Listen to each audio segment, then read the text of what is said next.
Hello दोस्तों, नमस्कार। હું એમબી રામાણી, ગુજરાત કૃષિ મોલ રાજકોટ।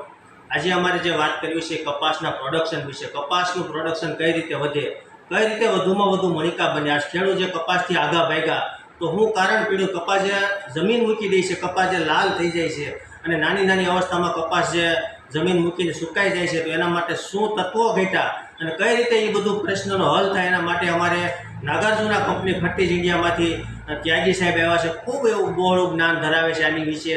અને એ જે આ ટ્રેક્શરની વાત કરવાના છે, આ ફર્ટીજ ઇન્ડિયા ટ્રેક્સર, કે આ જે કપાસ જમીન મૂકી દે છે, કપાસની અંદર શું ઘટ્યું, જમીનમાં શું પ્રોબ્લેમ આવ્યો, તો આની અંદર જે 15% જે કાર્બન છે, ઓર્ગેનિક કાર્બન, એની બહુ જ મોટી વેલ્યુ હોય, બહુ મહા વેલ્યુ હોય।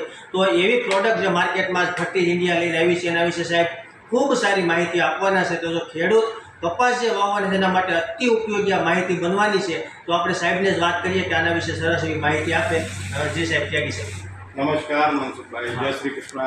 जय श्री कृष्ण। केम छो? मजा बस में? मजा में। मजा में।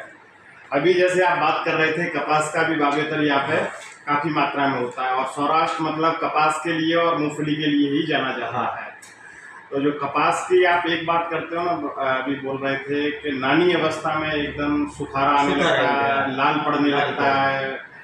मतलब जिस हिसाब से फार्मर की एक्सपेक्टेशन है ना उत्पादन की, उस हिसाब से कपास में मैं भी पिछले 5-6 सालों से देख रहा हूँ, उस हिसाब से उत्पादन नहीं मिल रहा है।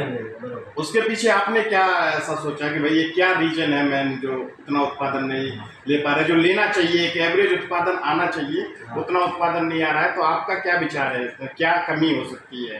સાહેબ, એમાં મારું કહેવાનું એવું છે કે જે પહેલાં દેશી ખાતર પુષ્કળ ખેડૂ આપતા હતા, આજે દેશી ખાતરનો પ્રશ્ન છે જ નહીં, ખેડૂ ખાતર ભરતા બંધ થઈ ગયા છે। તો મારું કહેવાનું એવું છે કે જમીન મૃત અવસ્થામાં આવી છે। જમીનની અંદર જે માઇક્રો ન્યુટ્રન્સ હોવા જોઈએ, જે 16 તત્વો જે હોવા જોઈએ, એની જે કમી વર્તાય છે, એની કમીના હિસાબે આજે જમીન છોડવા મૂકી दी। करेक्ट। आपने देखो अभी क्या बोला कि जिस हिसाब से पहले लोग खेती करते थे ना, जो देसी खातर अवेलेबल था, और आज से 25-30 साल पहले हम पहले जाते हैं तो लोग जब डीएपी हमारे देश में नया नया आया था, यूरिया जब नया नया आया था, केमिकल खातर जब मिला था उसे, और हाइब्रिड बीज मिला था, तो हमारा उत्पादन अचानक बढ़ने लगा था।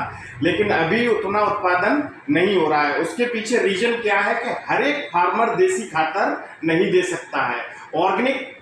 ऑर्गेनिक जो कार्बन है, ऑर्गेनिक कार्बन हमारी जमीन में सबसे ज़्यादा ज़रूरत है। और आज ऑर्गेनिक कार्बन इस तरह से अवेलेबल नहीं होता है किसी भी फर्टिलाइजर में। तो फर्टीज इंडिया प्राइवेट लिमिटेड एक ऑर्गेनिक कार्बन के साथ एक संपूर्ण पोषक तत्वों का कॉम्बिनेशन लेके आई है, ट्रैक्श्योर।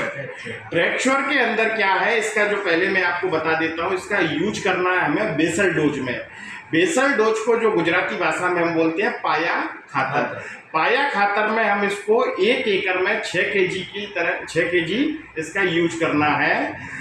तो इसे पेटेंटेड और ऑल एसेंशियल माइक्रोन्यूट्रिएंट का कॉम्बिनेशन होने की वजह से ये पेटेंट ग्रेड है।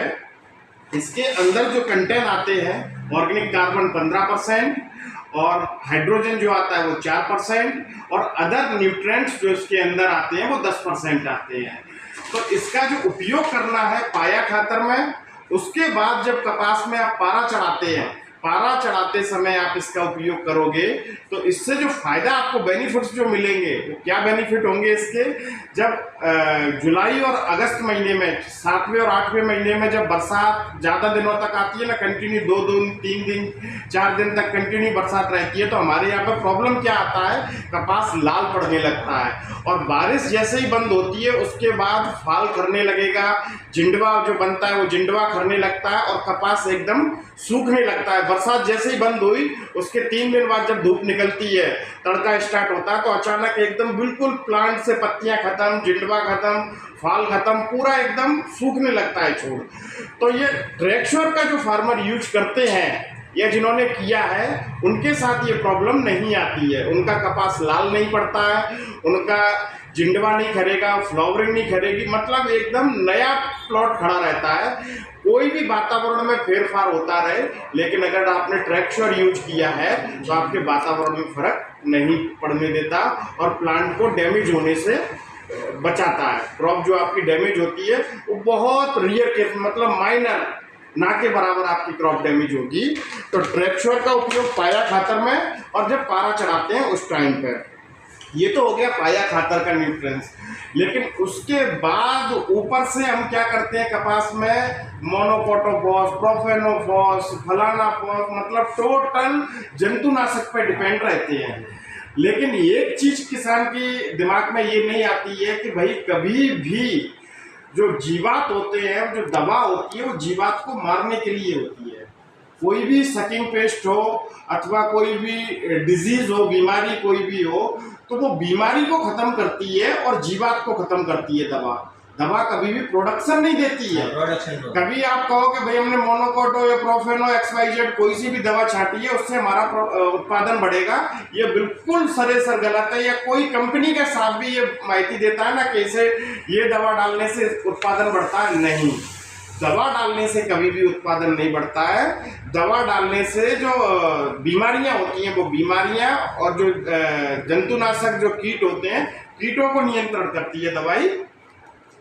तो उत्पादन बढ़ाने के लिए सबसे पहले आपने जो पाया खातर में डाल दिया, उसके बाद आप लोग क्या करते हैं कि चलो अभी यूरिया डाल देते हैं अथवा NPK डाल देते हैं।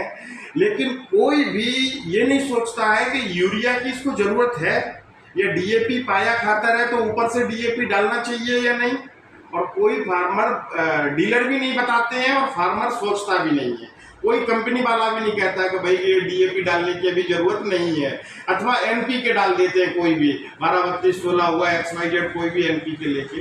लेकिन उस टाइम पे जरूरत हकीकत में क्या होता है, जैसे कपास की फसल है, तो कपास की फसल में जब वेजिटेटिव अवस्था आती है, वनस्पति अवस्था जिसे बोलते हैं, जिसमें मूल का विकास होता है और जिसमें छोड़ का विकास होगा, नंबर ऑफ लीव्स आएंगी, पत्तियां बढ़ेंगी, ब्रांचेस जब निकलेंगी, तो उस टाइम पे कंपनी का एडवांस वाटर सोल्यूबल फर्टिलाइजर जेटॉल श्योर 11-44-11 11-44-11 का आपको उपयोग कैसे करना है।